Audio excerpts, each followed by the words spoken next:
Hello ಆತ್ಮೀಯರೇ, ನಮಸ್ಕಾರ. ಮೋಕ್ಷ ಮೀಡಿಯಾಕ್ಕೆ ತಮಗೆ ಸ್ವಾಗತ. ನಾನು ಮೋಕ್ಷ ಹಿರೇಮಠ್. ಪಾಶ್ಚಾತ್ಯ ಕಾವ್ಯ ಮೀಮಾಂಸೆ ಅನೇಕ ಮೊದಲುಗಳನ್ನು ಹಂತಗಳನ್ನು ದಾಟಿ ಬೆಳವಣಿಗೆಯಾಗಿದೆ. ಪಾಶ್ಚಾತ್ಯ ಕಾವ್ಯ ಮೀಮಾಂಸೆಯ ಮೂಲ ಗ್ರೀಕ್ ಸಾಹಿತ್ಯ, ನಂತರದಲ್ಲಿ ಲ್ಯಾಟಿನ್ ಸಾಹಿತ್ಯ, ಹಾಗೆ ಮುಂದುವರೆಕೊಂಡು ಬೇರೆ ಬೇರೆ ಭಾಷೆಯ ಸಾಹಿತ್ಯಗಳಲ್ಲಿ ಅದು ಬೆಳವಣಿಗೆ ಆಗ್ತಾಯಿದೆ. ಗ್ರೀಕ್ ಕಾವ್ಯ ಮೀಮಾಂಸೆಯಲ್ಲಿ ಪ್ಲೇಟೋ ಮತ್ತು ಅರಿಸ್ಟಾಟಲ್ ಭಾಳ ಪ್ರಮುಖವಾದ ಕಾವ್ಯ ವಿಮರ್ಶಕರಾಗ್ತಾರೆ, ತತ್ವಜ್ಞಾನಿಗಳಾಗ್ತಾರೆ. ಆದರೆ ಪ್ಲೇಟೋ ಮತ್ತು ಅರಿಸ್ಟಾಟಲ್ ಕಾಲಾನಂತರ ಗ್ರೀಕ್ ಸಾಹಿತ್ಯದಲ್ಲಿ ಕಾವ್ಯ ಮೀಮಾಂಸೆಯಲ್ಲಿ ಒಂದು ತೆರನಾದ ಶೂನ್ಯತೆ ಉಂಟಾಗತ್ತೆ. ಯಾಕಂದರೆ ಗ್ರೀಕ್ ಅನೇಕ ತಲ್ಲಣಗಳಿಗೆ, ಹಿಂಸೆಗಳಿಗೆ, ಸೋಲುಗಳಿಗೆ ಅದು ತನ್ನನ್ನು ಒಡ್ಡಿಕೊಳ್ಳಬೇಕಾಗುತ್ತದೆ. ಸೋತು ಸುಣ್ಣವಾದ ಗ್ರೀಸಿಗೆ ಮತ್ತೆ ಪುನರುಜ್ಜೀವನವನ್ನು ಮಾಡಲು ಭಾಳ ಕಷ್ಟ ಆಗುತ್ತೆ. ಗ್ರೀಕರು ರೋಮನ್ನರಿಗೆ ಸೋತಾಗ ರೋಮ್ ಸಾಮ್ರಾಜ್ಯದ ಅಭ್ಯುದಯ ಪ್ರಾರಂಭ ಆಗುತ್ತೆ. ಆದರೆ ರೋಮ್ ಸಾಮ್ರಾಜ್ಯದಲ್ಲಿ ಗ್ರೀಕ್ ಕಾವ್ಯ ಮೀಮಾಂಸೆ ಬೆಳೆದಷ್ಟು ಕಾವ್ಯ ಆಗಲಿ, ಕಾವ್ಯ ಮೀಮಾಂಸೆ ಆಗಲಿ, ಇನ್ನಿತರ ಕಾವ್ಯ ಪ್ರಕಾರಗಳಾಗಲಿ ಬೆಳವಣಿಗೆಯಾಗಿರಲಿಲ್ಲ. ಅವು ಗ್ರೀಕಿನಷ್ಟು ಬೆಳವಣಿಗೆಯಾಗಿದ್ದರೂ ಕೂಡ ಗ್ರೀಕ್ ಸಾಹಿತ್ಯದಷ್ಟು, ಗ್ರೀಕ್ ಕಾವ್ಯ ಮೀಮಾಂಸೆಯಷ್ಟು ಅವು ಪ್ರಬುದ್ಧವಾಗಿರಲಿಲ್ಲ. ಅಂಥ ಪ್ರಬುದ್ಧತೆಯನ್ನು ತಂದುಕೊಳ್ಳಲು ಆ ಲ್ಯಾಟಿನ್ ಭಾಷೆಯ ಅನೇಕ ವಿದ್ವಾಂಸರುಗಳು, ಕವಿಗಳು ಮತ್ತು ಇನ್ನಿತರ ವ್ಯಕ್ತಿಗಳು ಪ್ರಯತ್ನ ಪಡ್ತಾರೆ. ಯಾವುದು ತಮ್ಮ ಭಾಷೆಯಲ್ಲಿ ಇಲ್ಲವೋ, ಯಾವುದು ಬೇರೆ ಭಾಷೆಯಲ್ಲಿದೆಯೋ, ಯಾವುದು ಉನ್ನತವಾಗಿದೆಯೋ, ಉತ್ತಮವಾಗಿದೆಯೋ ಅವುಗಳನ್ನೆಲ್ಲ ತಮ್ಮ ಭಾಷೆಯಲ್ಲಿ ಕಂಡುಕೊಳ್ಳಲಿಕ್ಕೆ ಅವರು ಪ್ರಯತ್ನ ಪಡ್ತಾರೆ. ಹಾಗೆ ಅವರಿಗೆ ಕಂಡದ್ದು ಗ್ರೀಕ್ ಸಾಹಿತ್ಯ, ಗ್ರೀಕ್ ಕಾವ್ಯ ಮೀಮಾಂಸೆ. ಯಾಕಂದರೆ ಗ್ರೀಕ್ ಪ್ರಬುದ್ಧ ಕಾಲದಲ್ಲಿದ್ದಾಗ, ಉನ್ನತ ಸ್ಥಿತಿಯಲ್ಲಿದ್ದಾಗ ರೋಮಿನ ಎಷ್ಟೋ ವಿದ್ವಾಂಸರುಗಳು ಅಥೆನ್ಸ್ನಲ್ಲಿ ಶಿಕ್ಷಣವನ್ನು ಪಡೆದಿದ್ದರು. ಆದರೆ ಗ್ರೀಕ್ ಅವಸಾನ ಆದ ಮೇಲೆ ಅವರು ತಮ್ಮ ದೇಶಗಳತ್ತ ಮುಖ ಮಾಡಿ ತಮ್ಮ ದೇಶದ ಬೆಳವಣಿಗೆಗಳಿಗೆ ಸಾಕಷ್ಟು ಗಮನವನ್ನು ಕೊಡ್ತಾರೆ. ಅದರರ್ಥ ಮೊದಲು ಕೊಟ್ಟಿಲ್ಲ ಅಂತ ಅಲ್ಲ, ಕೊಟ್ಟರೂ ಕೂಡ ಅವರು ಕೆಲವು ಇತಿಮಿತಿಗಳಲ್ಲಿ ತಮ್ಮನ್ನು ಅರಿತುಕೊಂಡು ಬೇರೆ ಭಾಷೆಯಲ್ಲಿರ್ತಕ್ಕಂಥ ಕಾವ್ಯ ಸಮೃದ್ಧಿಯನ್ನು ತಮ್ಮ ಭಾಷೆಗೆ ತರಲಿಕ್ಕೆ ಪ್ರಯತ್ನ ಪಟ್ಟರು. ಪ್ಲೇಟೋ, ಅರಿಸ್ಟಾಟಲ್ ನಂತರ ಗ್ರೀಕ್ ಸಾಹಿತ್ಯದಲ್ಲಿ ಶೂನ್ಯ ಉಂಟಾದ ಮೇಲೆ, ಗ್ರೀಕಿಗೆ ಸೋಲಾದ ಮೇಲೆ ರೋಮನ್ ಸಾಮ್ರಾಜ್ಯ ಪ್ರಬುದ್ಧಕ್ಕೆ ಬರ್ತಾರೆ. ಆ ರೋಮನ್ ಸಾಮ್ರಾಜ್ಯದಲ್ಲಿ ಇವೆಲ್ಲ ಗ್ರೀಕ್ ಸಾಹಿತ್ಯದ ಅಂಶಗಳೆಲ್ಲ ಇರೋಲ್ಲ. ಅಲ್ಲಿ ಅನೇಕ ಕೊರತೆಗಳನ್ನು ಕಾಣ್ತಾರೆ. ಒರೇಸ್ನಂಥ ಕಾವ್ಯ ವಿಮರ್ಶಕರು ಅವುಗಳನ್ನು ಗುರುತಿಸಿ ಗ್ರೀಕ್ನಲ್ಲಿರತಕ್ಕಂಥ ಸಮೃದ್ಧತೆಯನ್ನು ಲ್ಯಾಟಿನ್ ಭಾಷೆಯಲ್ಲಿ ತರಬೇಕಂತೇಳಿ ಅವರು ಪ್ರಯತ್ನ ಪಡ್ತಾರೆ. ಈ ರೀತಿಯಾಗಿ ಈ ಪ್ಲೇಟೋ ಮತ್ತು ಅರಿಸ್ಟಾಟಲ್ನಿಂದ ಉಂಟಾಗಿರ್ತಕ್ಕಂಥ ಶೂನ್ಯತೆಯನ್ನು ಹೋರೇಸ್ ತುಂಬಿಕೊಳ್ಳಲಿಕ್ಕೆ ಪ್ರಯತ್ನ ಪಡ್ತಾರೆ. ಆ ಹಿನ್ನೆಲೆಯಲ್ಲಿ ಹೋರೇಸ್ ನಮಗೆ ಭಾಳ ಪ್ರಮುಖವಾದ ಕಾವ್ಯ ಮೀಮಾಂಸಕನಾಗುತ್ತಾನೆ, ಕವಿಯಾಗುತ್ತಾನೆ ಮತ್ತು ಲ್ಯಾಟಿನ್ ಸಾಹಿತ್ಯವನ್ನು ಶ್ರೀಮಂತಗೊಳಿಸಿದ ಪ್ರಮುಖ ವ್ಯಕ್ತಿಯಾಗ್ತಾನೆ. ಯುಗಪೂರ್ವದಲ್ಲಿ ಒಡಮೂಡಿರತಕ್ಕಂಥ ಲ್ಯಾಟಿನ್ ಸಾಹಿತ್ಯ, ಅದಕ್ಕಿಂತ ಮೊದಲಿನ ಗ್ರೀಕ್ ಸಾಹಿತ್ಯ ಇನ್ನೂ ಕೂಡ, ಅಂದರೆ 21ನೇ ಶತಮಾನದಲ್ಲಿರುವ ನಾವುಗಳು ಕೂಡ ಅದರ ಕೆಲವು ವಿಷಯಗಳಿಗೆ ನೋಡಬೇಕಾಗಿರ್ತಕ್ಕಂಥ ಸ್ಥಿತಿ ಇದೆ. ಯಾಕಂದರೆ ಅಲ್ಲಿ ಕೆಲವು ಉತ್ತಮ ಅಂಶಗಳಿರುವುದರಿಂದ ಯಾವುದೇ ಒಂದು ಸಾಹಿತ್ಯ ತನ್ನಷ್ಟಕ್ಕೆ ತಾನೇ ಬೆಳವಣಿಗೆಯಾಗದೇ ಇರುವುದರಿಂದ ಬೇರೆ ಭಾಷೆಗಳಲ್ಲಿ ಬೆಳವಣಿಗೆಯಾಗಿರ್ತಕ್ಕಂಥ ಸಾಹಿತ್ಯವನ್ನು ನಾವು ನೋಡಿಕೊಂಡು ನಮ್ಮ ಮುನ್ನಡೆಯನ್ನು ನಾವು ಸಾಧಿಸಬೇಕಾಗುತ್ತೆ. ಹೋರೇಸನ ಕಾಲದಲ್ಲಿ ಲ್ಯಾಟಿನ್ ಭಾಷೆ ಗ್ರೀಕ್ ಭಾಷೆಗೆ ಸಂವಾದಿಯಾಗಿತ್ತು. ಗ್ರೀಕ್ ಭಾಷೆಯ ವಿರುದ್ಧ ಅಥವಾ ಗ್ರೀಕ್ ಭಾಷೆಯ ಸವಾಲುಗಳನ್ನು ಎದುರಿಸಿ ಅದು ತಾನು ಬೆಳಿಬೇಕಾಗಿತ್ತು. ಇದು ಸಾಮಾನ್ಯವಾಗಿ ಪ್ರತಿಯೊಂದು ಭಾಷೆಗೆ ಬರುತ್ತೆ. ಕನ್ನಡ ಭಾಷೆಯನ್ನು ತೆಗೆದುಕೊಂಡಾಗ ಕನ್ನಡ ಸಂಸ್ಕೃತಕ್ಕೆ ಮುಖಾಮುಖಿಯಾಗಿ, ಕನ್ನಡ ಭಾಷೆ ಪಾರ್ಸಿ ಭಾಷೆಗೆ ಮುಖಾಮುಖಿಯಾಗಿ, ಕನ್ನಡ ಭಾಷೆ ಇಂಗ್ಲೀಷ್ ಭಾಷೆಗೆ ಮುಖಾಮುಖಿಯಾಗಿ ತನ್ನನ್ನು ಬೆಳೆಸಿಕೊಂಡದ್ದನ್ನು ನಾವು ನೋಡಿಕೊಳ್ಬೋದು. ಕನ್ನಡ ಭಾಷೆಗಳಿಗೆ ಅಥವಾ ದ್ರಾವಿಡ ಭಾಷೆಗಳಿಗೆ ಇರುವಷ್ಟು ಇತಿಹಾಸ ಈ ಭಾಷೆಗಳಿಗಿಲ್ಲ. ಅಂದರೆ ಇಂಗ್ಲೀಷ್ ಭಾಷೆಯಾಗಲಿ, ಪಾರ್ಸಿ ಭಾಷೆಯಾಗಲಿ, ಇತ್ಯಾದಿ ಭಾಷೆಗಳಿಗಿಲ್ಲ. ಆದರೂ ಕೂಡ ಅವುಗಳಿಗೆ ಸವಾಲಾಗಿ ತನ್ನತನವನ್ನು ಬೆಳೆಸ್ಕೊಳ್ಳಿಕ್ಕೆ ಕನ್ನಡ ಭಾಷೆ ಅನೇಕ ಪ್ರಯತ್ನಗಳನ್ನು ಮಾಡಿತು, ಅನೇಕ ಸವಾಲುಗಳನ್ನು ಎದುರಿಸಿತು, ಮತ್ತು ಅದರ ತನ್ನ ಪ್ರಬುದ್ಧತೆಯನ್ನು ಕಾಪಾಡಿಕೊಂಡು ಬಂತು. ಈ ಹಿನ್ನೆಲೆಯಲ್ಲಿ ಪ್ರತಿಯೊಂದು ಭಾಷೆ ಆಗಿನ ಕಾಲದಲ್ಲಿರ್ತಕ್ಕಂಥ ಆಳುವ ಭಾಷೆ ಆಗಿರ್ಬೋದು, ಪ್ರಭುತ್ವದ ಭಾಷೆ ಆಗಿರ್ಬೋದು, ಸಾಹಿತ್ಯದ ಭಾಷೆ ಆಗಿರ್ಬೋದು, ಅವುಗಳ ಸವಾಲನ್ನು ಸ್ವೀಕರಿಸಿ ತನ್ನದೇ ಆದ ಆ ಇತಿಮಿತಿಗಳನ್ನು ಹಾಕಿಕೊಂಡು ಮತ್ತೆ ತನ್ನ ಸಂಸ್ಕೃತಿಯನ್ನು, ಸಾಹಿತ್ಯವನ್ನು ಉನ್ನತಿಗೆ ಕೊಂಡೊಯ್ಯಬೇಕಾಗುತ್ತೆ. ಅಂಥದ್ದೇ ಒಂದು ಸ್ಥಿತಿ ಲ್ಯಾಟಿನ್ ಭಾಷೆಗೆ ಬಂದಿತ್ತು. ನಾವೀಗ ಪ್ರತಿಯೊಂದಕ್ಕೂ ಹೇಳ್ತೀವಿ ಗ್ರೀಕ್ ಮತ್ತು ಲ್ಯಾಟಿನ್ ಅಂತೇಳಿ. ಆದರೆ ಒಂದಾನೊಂದು ಕಾಲಕ್ಕೆ ಲ್ಯಾಟಿನ್ ಪ್ರಶ್ನೆಯೇ ಇರ್ತಿದ್ದಿಲ್ಲ. ಗ್ರೀಕ್ ಭಾಷೆ ಮಾತ್ರ ಈ ರೆಫರೆನ್ಸ್ ಭಾಷೆಯಾಗಿತ್ತು, ಉಲ್ಲೇಖನೀಯ ಭಾಷೆಯಾಗಿತ್ತು. ನಂತರದಲ್ಲಿ ಅದರ ಸಾಲಿಗೆ ಲ್ಯಾಟಿನ್ ಭಾಷೆ ಕೂಡ ಸೇರಿತು. ಯಾಕಂದರೆ ಈ ಗ್ರೀಕ್ ಸಾಹಿತ್ಯದಲ್ಲಿ ಶೂನ್ಯತೆ ಉಂಟಾದಾಗ ಅದನ್ನು ಬೇರೆ ರೀತಿಯಲ್ಲಿ ಮುಂದುವರಿಸಿಕೊಂಡು ಅದರ ಸಮೃದ್ಧತೆಯನ್ನು ತಮ್ಮ ಭಾಷೆಯಲ್ಲಿ ತುಂಬಿಕೊಂಡವರು ಈ ಲ್ಯಾಟಿನ್ ಕವಿಗಳು, ಕಾವ್ಯಮೀಮಾಂಸಕರು, ತತ್ವಜ್ಞಾನಿಗಳು ಮತ್ತು ಆಡಳಿತಗಾರರು, ಇತರರು, ಪ್ರಭುತ್ವವಾದಿಗಳು, ಇತರರು. ಯಾಕಂದರೆ ಬೇರೆ ಬೇರೆಯ ಕಾಲಘಟ್ಟದಲ್ಲಿ ಬೇರೆ ಬೇರೆ ರೀತಿಯಾದ ಪರಿಕಲ್ಪನೆಗಳು ಬರ್ತವೆ. ದಬ್ಬಾಳಿಕೆಯ ರಾಜ್ಯವಾಗಿದ್ದ ದೇಶದಲ್ಲಿ ಪ್ರಜಾಪ್ರಭುತ್ವ ಕೂಡ ಬಂದುಬಿಡ್ಬೋದು. ಯಾಕಂದರೆ ಆ ಪ್ರಜಾಪ್ರಭುತ್ವದ ಹಿನ್ನೆಲೆಯಲ್ಲಿ ನೋಡಿದಾಗ ಬ್ರೂಟಸ್ ಸೀಸರನ್ನು ಕೊಲೆ ಮಾಡಿದ ಪ್ರಜಾಪ್ರಭುತ್ವಕ್ಕಾಗಿ ಅಲ್ಲಿ ಪ್ರಜಾಪ್ರಭುತ್ವದ ಸಣ್ಣ ಒಂದು ಗುರುತನ್ನು ನಾವು ಕಂಡುಕೊಳ್ಬೋದು. ಈ ಜೂಲಿಯಸ್ ಸೀಸರ್ ಅನೇಕ ರಾಷ್ಟ್ರಗಳನ್ನು ಗೆದ್ದು ಆ ರಾಷ್ಟ್ರದಲ್ಲಿರ್ತಕ್ಕಂಥ ಸಂಪತ್ತನ್ನು ಲ್ಯಾಟಿನ್ ಭಾಷೆ ಅಥವಾ ರೋಮಿಗೆ ತಂದು ರೋಮನ್ನು ಅಭಿವೃದ್ಧಿಗೊಳಿಸಿದ, ರೋಮನ್ನು ಸಂಪನ್ಭರಿತ ರಾಷ್ಟ್ರವಾಗಿ ಮಾಡಿದ.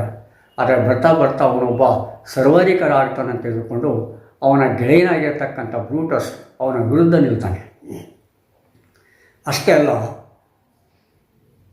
ಭಾಳ ಅಮಾನುಷ್ಯವಾಗಿ ಜೂಲಿಯಸ್ ಸೀಸರ್ನ ಕೊಲೆ ಆಗುತ್ತೆ. ಅವನ ಫ್ರೆಂಡ್ ಕಡೆ ನೋಡಿದಾಗ, ಅವನ ಗೆಳೆಯನಾದ ಬ್ರೂಟಸ್ನ ಕಡೆಗೆ ನೋಡಿದಾಗ ಬ್ರೂಟಸ್ ಕೂಡ ಅವನಿಗೆ ಚೂರಿ ಆಗ್ತಾನೆ. ಇಂಥ ಒಂದು ಸನ್ನಿವೇಶ ಅಲ್ಲಿ ಬಂದುಬಿಡುತ್ತೆ.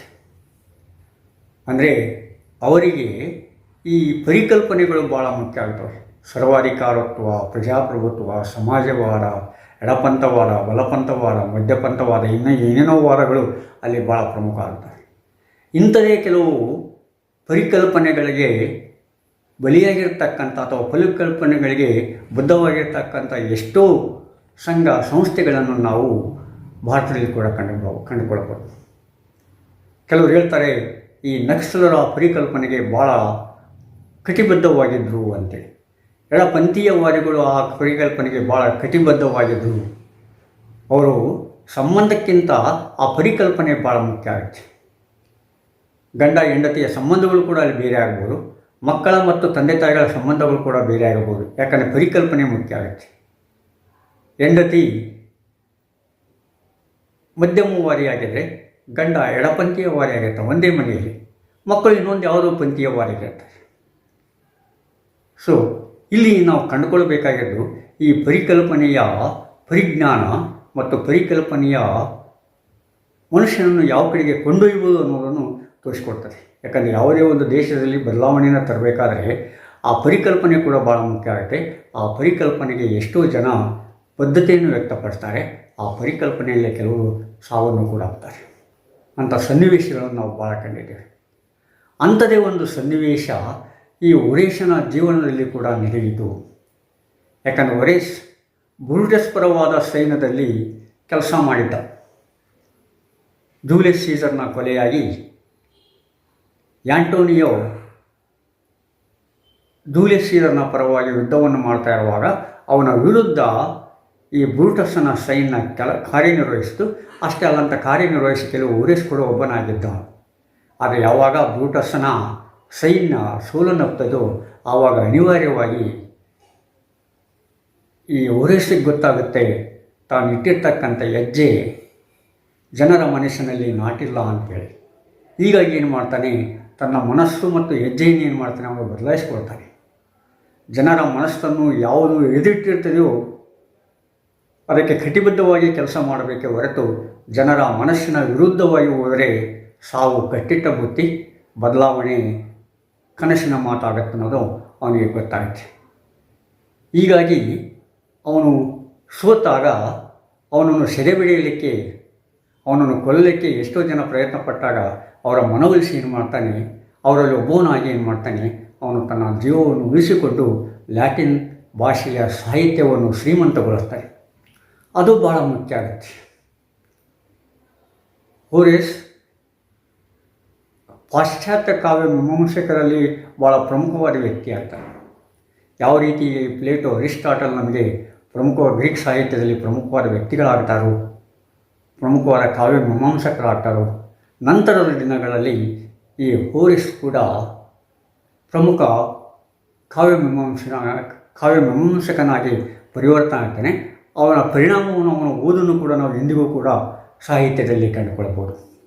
ಅಂದರೆ ನೋಡಿ, ಶಕಪೂರ್ವ ಅಥವಾ ಯುಗಪೂರ್ವ ಯುಗದಿಂದ ಯುಗೋತ್ತರ ಯುಗದವರೆಗೂ ಅವನ ಪ್ರಭಾವ ಇದೆ ಅಂತಂದರೆ ಅವನು ಕಾಂಟ್ರಿಬ್ಯೂಷನ್, ಅವನ ಕಾಣಿಕೆ ಸಾಹಿತ್ಯಕ್ಕೆ ಎಷ್ಟಿರಬೇಕಂತೇಳಿ ಇರೋದು ನಮಗೆ ಗೊತ್ತಾಗತ್ತೆ. ಈ ಗ್ರೀಕರು ಸೋತ ಮೇಲೆ ಅಲ್ಲೋಲ ಕಲ್ಲೋಲ ಉಂಟಾಗಿ ಈ ರೋಮ್ನಲ್ಲಿ ಕೂಡ ಅನೇಕ ಅಸ್ತವ್ಯಸ್ತತೆ ಇರ್ತದೆ.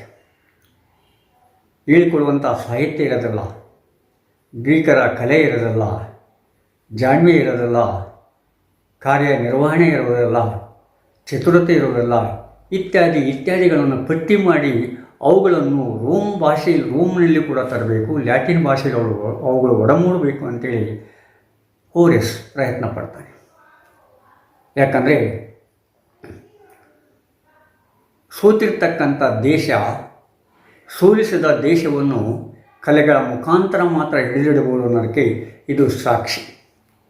ಇವತ್ತು ಬ್ರಿಟಿಷರು ಭಾರತದಲ್ಲಿಲ್ಲ, ಭಾರತವನ್ನು ಬಿಟ್ಟು ಎಷ್ಟೋ ವರ್ಷಗಳಾಗಿದೆ. ಆದರೆ ಬ್ರಿಟಿಷರು ಒಂದು ಕಲೆ ಏನಿದೆಯಲ್ಲ, ಆ ಕಲೆ ಇನ್ನೂ ಭಾರತದ ಮನಸ್ಸಿನಲ್ಲಿ ಬೇರೂರಿದೆ ಅಂತೇಳಿ. ಲಾರ್ಡ್ ಮೆಕಾಲೆ ಹಾಕಿಕೊಟ್ಟ ಆಧುನಿಕ ಶಿಕ್ಷಣ ಯಾವುದ್ಯಾವುದೋ ಕಡೆಯತ್ತ ಭಾರತೀಯರ ಮನಸ್ಸನ್ನು ಕೊಂಡೊಯ್ತಾ ಇದೆ. ಕೆಲವು ಒಳ್ಳೆಯ ಕೆಲಸ ಆಗಿರ್ಬೋದು, ಇನ್ನು ಕೆಲವು ಸಂಸ್ಕೃತಿಹೀನ ಕೆಲಸಗಳಾಗಿ ಕೊಲೆ ಸುಲಿಗೆಗಳಿಗೆ ಕಾರಣ ಆಗಿರ್ಬೋದು. ಇವತ್ತು ಗಂಡನ್ನು ಹೆಣ್ಣು ಕೊಲೆ ಮಾಡಬೇಕಾದ್ರೆ, ಹೆಣ್ಣನ್ನು ಗಂಡು ಕೊಲೆ ಮಾಡಬೇಕಾದ್ರೆ ಲಾರ್ಡ್ ಮೆಕಾಲೆಯ ಅಂಶಗಳನ್ನು ಕೂಡ ನಾವು ಕಾಣಬೇಕಾಗತ್ತೆ. ಲಾರ್ಡ್ ಮೆಕಾಲೆ ಈಗ ನಮ್ಮಲ್ಲಿಲ್ಲ, ಆದರೂ ಕೂಡ ಅವನ ನೆನಪನ್ನು ನಾವು ಮಾಡಿಕೊಡ್ತಾ ಇದ್ದೇವೆ. ಯಾಕಂದರೆ ಸೋತ ದೇಶದ ಕೆಲವು ಅಂಶಗಳನ್ನು ಸೋಲಿಸಿದ ದೇಶ ತನ್ನವನ್ನಾಗಿ ಮಾಡಿಕೊಳ್ತಾ ಇದೆ. ಅದು ಲಾರ್ಡ್ ಮೆಕಾಲೆಗೆ ಸ್ಪಷ್ಟವಾಗಿ ಗೊತ್ತಿತ್ತು.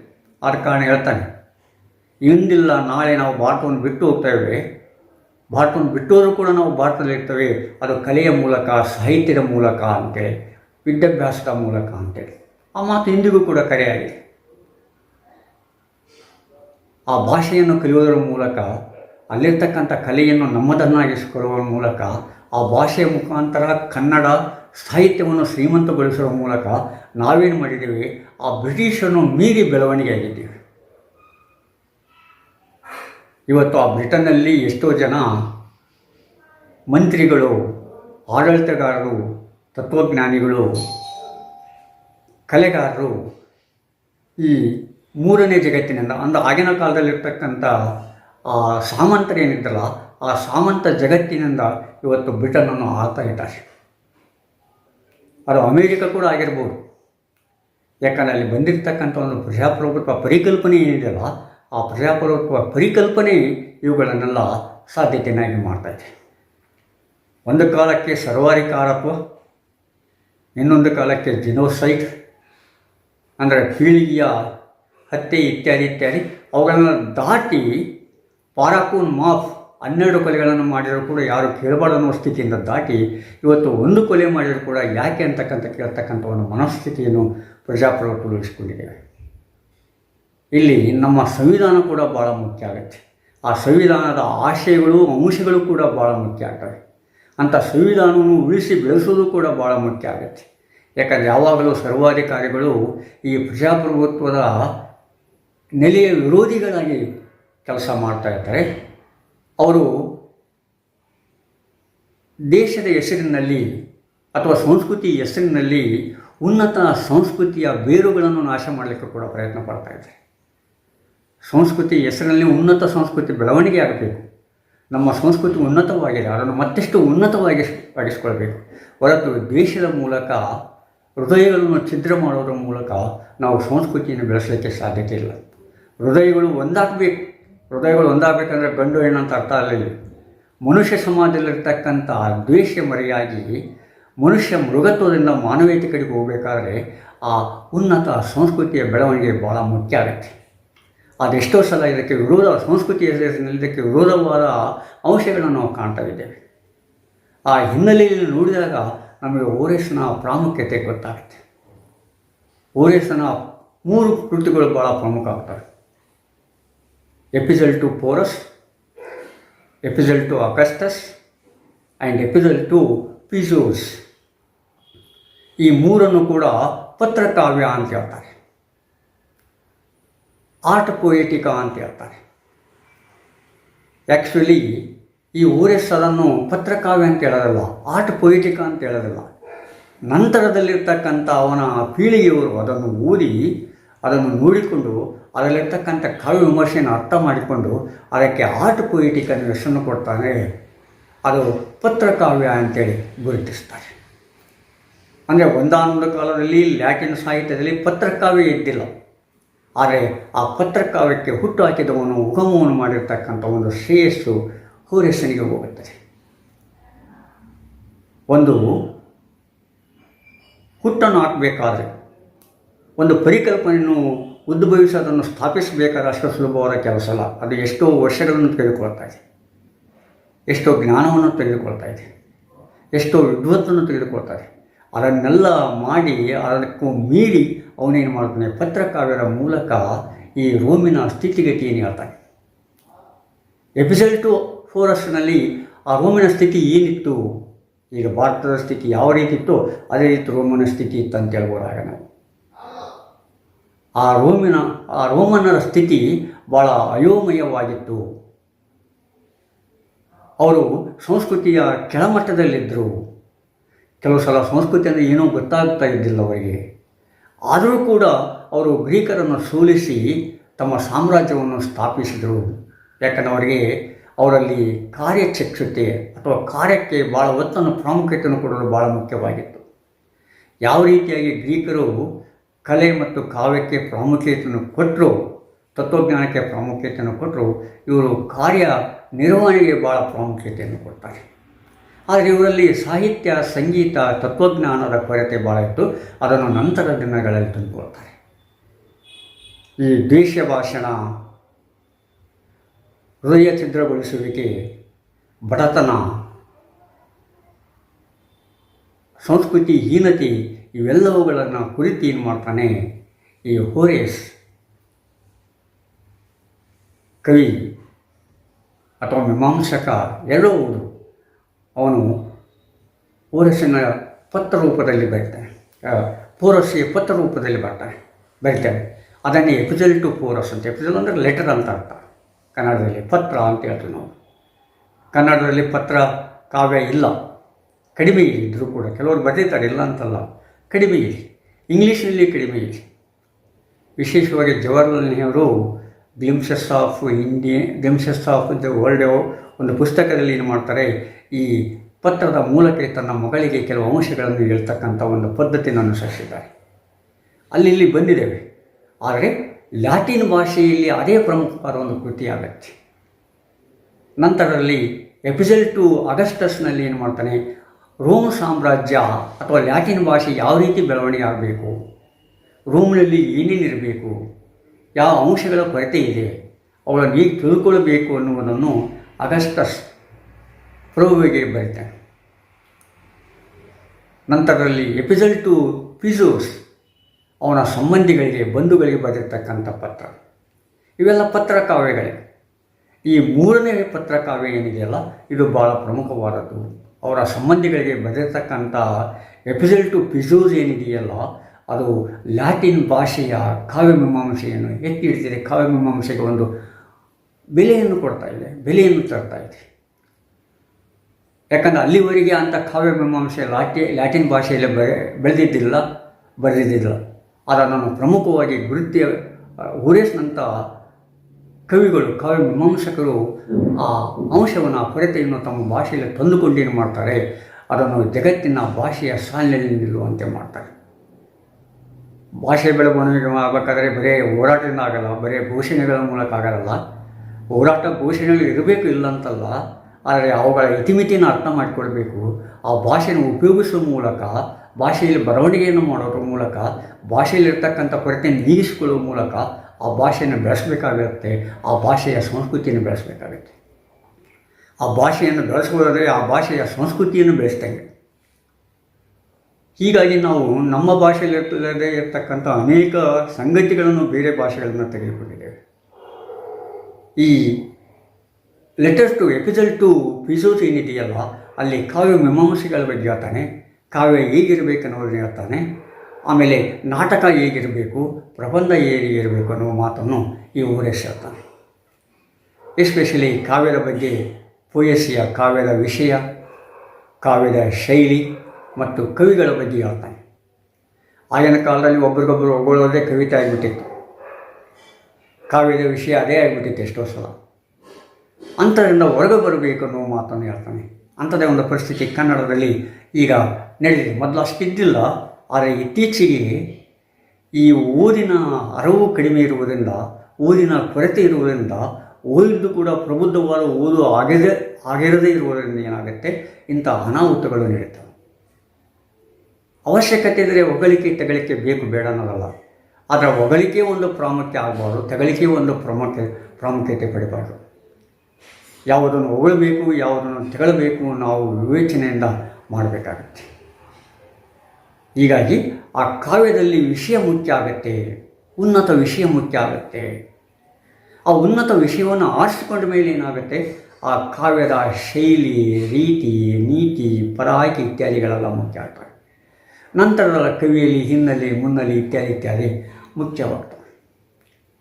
ಅಂದರೆ ಆ ಸಮಾಜದಲ್ಲಿರ್ತಕ್ಕಂಥ ಜನರ ಮನಸ್ಸನ್ನು ಹಿಡಿದಿರ್ತಕ್ಕಂಥ ಅಂಶಗಳು, ಸತ್ಯಾಂಶಗಳು ಏನಿದೆವಲ್ಲ ಅವುಗಳನ್ನು ಮುಂದಿಟ್ಟುಕೊಂಡು ನಾವು ಕಾವ್ಯವನ್ನು ನಿರ್ಮಿಸಬೇಕು, ರೂಪಿಸಬೇಕನ್ನೋ ಮಾತನ್ನು ಹೇಳ್ತಾ ಇದ್ದಾನೆ. ಇದು ಭಾಳ ಪ್ರಮುಖ. ಯಾಕಂದರೆ ಎಷ್ಟೋ ಸಲ ನಾವು ಏನು ಮಾಡ್ತೀವಿ, ಆ ಸಮಾಜದಲ್ಲಿರ್ತಕ್ಕಂಥ ಜನರ ಮನಸ್ಸನ್ನು ಹಿಡಿದಿರ್ತಕ್ಕಂಥ ಅಂಶಗಳಿಗೆ ವಿರುದ್ಧವಾಗಿ ಏನು ಮಾಡ್ತೀವಿ, ನಾವು ಕಾವ್ಯ ರಚನೆ ಮಾಡಲಿಕ್ಕೆ ಪ್ರಯತ್ನ ಪಡ್ತೀವಿ.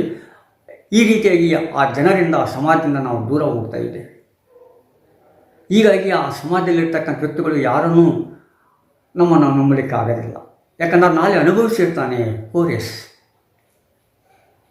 ಬ್ರೂಟಸ್ನಿಗೆ ಸೋಲುಂಟಾದಾಗ, ಜೂಲಿಯಸ್ ಸೀಸರ್ನ ವಿರುದ್ಧ ನಿಂತಾಗ, ಪರಿಕಲ್ಪನೆ ವಿರುದ್ಧ ನಿಂತಾಗ, ಆಂಟೋನಿ ವಿರುದ್ಧ ಯುದ್ಧ ಮಾಡಿದಾಗ ಇದೆಲ್ಲ ಅನುಭವಕ್ಕೆ ಬಂದುಬಿಟ್ಟಿರ್ತದೆ. ಆದ ಕಾರಣ ಅವನು ಹೇಳ್ತಾನೆ, ಆ ಸಮಾಜದಲ್ಲಿರ್ತಕ್ಕಂಥ ಸತ್ಯಾಂಶಗಳು, ಜನರ ಮನಸ್ಸನ್ನು, ಹೃದಯವನ್ನು ಹಿಡಿದಿರ್ತಕ್ಕಂಥ ಅಂಶಗಳೇನಿದ್ದಾವಲ್ಲ ಅವುಗಳನ್ನು ಉಳಿಸಿ ಬೆಳೆಸಬೇಕಾಗಿರೋದು ಅಲ್ಲಿರ್ತಕ್ಕಂಥ ಕವಿಯ ಪ್ರಾಮುಖ್ಯತೆ ಆಗುತ್ತೆ, ಕವಿಯ ಕಾರ್ಯಬಾಹುಳ ಆಗುತ್ತೆ. ಆಗ ಮಾತ್ರ ಕವಿ ಏನು ಮಾಡ್ತಾನೆ, ತನ್ನಲ್ಲಿರ್ತಕ್ಕಂಥ ಉನ್ನತಿಯನ್ನು, ಔನ್ನತ್ಯವನ್ನು, ಉಜ್ವಲತೆಯನ್ನು, ಪ್ರತಿಭೆಯನ್ನು ಅವನು ಜನರಿಗೆ ಮುಟ್ಟಿಸಲಿಕ್ಕೆ ಸಾಧ್ಯತೆ ಇದೆ. ಇಲ್ಲದ್ರೆ ಏನಾಗುತ್ತೆ, ಅವನು ಬರೀ ಮಾತಿನ ಜನನಾಗಿಬಿಡುತ್ತಾನೆ. ಅದನ್ನು ಮೀರಿ ಕವಿ ಬೆಳಿಬೇಕು, ಕಾವ್ಯ ಬೆಳಿಬೇಕು, ಕಾವ್ಯ ಮೀಮಾಂಸೆಯಾಗಬೇಕು. ಈ ದಿಕ್ಕಿನತ್ತ ನಾವು ನೋಡಿದಾಗ ಹೋರೇಸ್ ಲ್ಯಾಟಿನ್ ಭಾಷೆಯ ರೋಮಿನ ಭಾಳ ಪ್ರಮುಖವಾದ ವಿದ್ವಾಂಸನಾಗ್ತಾನೆ, ಪತ್ರಕಾವ್ಯವನ್ನು ಸೃಷ್ಟಿ ಮಾಡಿರ್ತಕ್ಕಂಥ ವ್ಯಕ್ತಿಯಾಗ್ತಾನೆ ಮತ್ತು ಇತ್ಯಾದಿ ಇತ್ಯಾದಿ ಅಂತ ಹೇಳ್ಬೋದು. ಅಷ್ಟೇ ಅಲ್ಲ, ಪ್ಲೇಟೋ ಅರಿಸ್ಟಾಟಲ್ನ ಸಾಲಿನಲ್ಲಿ ನಿಲ್ಲಬಲ್ಲ ಅಂಥ ವ್ಯಕ್ತಿ ಆಗ್ತಾನೆ. ಅವನಷ್ಟೇ ಮಾಡಲಿಲ್ಲ, ಲ್ಯಾಟಿನ್ ಭಾಷೆಯನ್ನು ಉಳಿಸಿ ಬೆಳೆಸಿ ಪ್ರಬುದ್ಧತೆಯನ್ನು ಅದರಲ್ಲಿ ವ್ಯಕ್ತಪಡಿಸ್ತಾನೆ, ಅದನ್ನು ಪ್ರಬುದ್ಧವನ್ನಾಗಿ ಮಾಡ್ತಾನೆ. ಅದು ಭಾಳ ಮುಖ್ಯ ಆಗುತ್ತೆ. ಅಭಿಮಾನ ಅಂದರೆ ಆ ಭಾಷೆಯನ್ನು ಉಳಿಸಿ ಬೆಳೆಸಿ ಪ್ರಬುದ್ಧತೆಯನ್ನು ಬೆಳೆಸೋದಿದೆಲ್ಲ ಭಾಳ ಮುಖ್ಯ ಆಗುತ್ತೆ. ಆ ಕೆಲಸವನ್ನು ಹೋರೇಸ್ ಚಾತುರ್ಯಪಡಿ ಮಾಡ್ತಾನೆ. ಹೀಗಾಗಿ ಪಾಶ್ಚಾತ್ಯ ಕಾವ್ಯ ಮೀಮಾಂಸೆಯಲ್ಲಿ ಪ್ಲೇಟೋ ಅರಿಸ್ಟಾಟಲ್ ನಂತರ ಸ್ಥಾನ ಹೋರೇಸ್ಗೆ ನಾವು ಕೊಡಬೇಕಾಗತ್ತೆ. ಹೋರೇಸನ್ನು ಪ್ರಮುಖ ಕಾವ್ಯ ಮೀಮಾಂಸಕಂತೇಳಿ ಪರಿಗಣಿಸಬೇಕಾಗುತ್ತದೆ. ಅವನ ಕೃತಿಗಳಿಂದ, ಅವನ ವ್ಯಕ್ತಿತ್ವದಿಂದ, ಅವನ ಪರಿಕಲ್ಪನೆಯಿಂದ, ಅವನು ಮಾಡಿರ್ತಕ್ಕಂಥ ಕಾರ್ಯಗಳಿಂದ, ವ್ಯಕ್ತಪಡಿಸಿರ್ತಕ್ಕಂಥ ವಿಚಾರಗಳಿಂದ ಅದನ್ನು ನಾವು ಮಾಡಬೇಕಾಗ್ತದೆ. ಸುಮ್ಮನೆ ಯಾರಿಗೋ ಸಂಬಂಧಪಟ್ಟಿದ್ದ, ಯಾವುದೋ ಹುಟ್ಟಿದ್ದ, ಯಾವುದೋ ಏನೇನೋ ಆಗಿದ್ದ ಅನ್ನೋದಕ್ಕೆ ಅವನು ಪ್ರಮುಖ ಆಗೋದಿಲ್ಲ. ನಮಗೆ ಈ ಎಲ್ಲ ಪರಿಕಲ್ಪನೆಗಳ ಒಂದು ವ್ಯಕ್ತಿತ್ವವನ್ನಲ್ಲಿರೋದರಿಂದ, ಪ್ರಬುದ್ಧ ಪರಿಕಲ್ಪನೆಗಳು ಅವನಲ್ಲಿರೋದ್ರಿಂದ, ಆ ಪ್ರಬುದ್ಧ ಪರಿಕಲ್ಪನೆಗಳು ಅವನ ಎಪಿಸಲ್ ಟು ಪಿಸೋಸ್ ಕೃತಿಯಲ್ಲಿ ವ್ಯಕ್ತವಾಗಿರೋದನ್ನೇ ಆಗುತ್ತೆ. ನಾವು ಅವನನ್ನು ಪ್ಲೇಟೋ ಅರಿಸ್ಟಾಟಲ್ ನಂತರ ಅಂದರೆ ರೋಮಿನ ಲ್ಯಾಟಿನ್ ಭಾಷೆಯ ಪ್ರಮುಖ ವ್ಯಕ್ತಿ ಅಂತೇಳಿ ಪರಿಗಣಿಸ್ತೀವಿ. ಆ್ಯಕ್ಚುಲಿ ಅವನು ಈ ಎಪಿಸಲಲ್ಲಿ ಬರೋ 3 ಎಪಿಸಲ್ಗಳು ಬರೋದು, ಆ 3 ಎಪಿಸಲ್ಗಳು ಭಾಳ ಮುಖ್ಯ ಆಗ್ತವೆ. 3 ಪತ್ರಕಾವ್ಯಗಳು ಕೂಡ ಮುಖ್ಯ ಆಗ್ತವೆ. ಅವನು ಪತ್ರಕಾವ್ಯ ಅಂತೇಳಿ ಅವನಿಟ್ಟಿದ್ದಲ್ಲ, ಅವನ ನಂತರದ ಅವನ ಸಮಕಾಲೀನರಾದ ಕವಿಗಳು, ಕಾವ್ಯ ಮೀಮಾಂಸಕರು ಏನು ಮಾಡ್ತಾರೆ, ಅದನ್ನು ಪತ್ರಕಾವ್ಯ ಅಂತ ಹೇಳ್ತಾರೆ. ಈ ಕ್ವಿಂಟಿಲಿಯನ್ ಅಂತಕ್ಕಂಥ ಒಬ್ಬ ವ್ಯಕ್ತಿ ಬರ್ತಾನೆ, ಒಬ್ಬ ಕಾವ್ಯ ಮೀಮಾಂಸಕ ಬರ್ತಾನೆ, ಕವಿ ಬರ್ತಾನೆ. ಆ ಕವಿ ಈ ಹೋರೇಸ್ ಬರೆದಿರ್ತಕ್ಕಂಥ ಕಾವ್ಯಕ್ಕೆ, ಪತ್ರಕಾವ್ಯಕ್ಕೆ ಏನು ಮಾಡ್ತಾನೆ, ಪತ್ರಕಾವ್ಯ ಅಂತಕ್ಕಂಥ ಹೆಸರು ಕೊಡ್ತಾನೆ. ಆ ಹೆಸರಿನಿಂದನೇ ಆರ್ಟ್ ಪೊಯಿಟಿಕ ಅಂತೇಳಿ ಕರಿತೇನೆ ಅವನು. ಆ ಹೆಸರಿನಿಂದ ಆರ್ಟ್ ಪೊಯಿಟಿಕ ಹೆಸರಿನಿಂದನೇ ಏನಾಗ್ತವೆ, ಆ ಪತ್ರಕಾವ್ಯ ಭಾಳ ಪ್ರಮುಖವಾದಾಗುತ್ತೆ. ಅಷ್ಟೇ ಅಲ್ಲ, ಆ ಪತ್ರಕಾವ್ಯ ಲ್ಯಾಟಿನ್ ಭಾಷೆಯ ಸ್ವರೂಪವನ್ನೇ ಬದಲಿ ಮಾಡಿಬಿಡ್ತದೆ.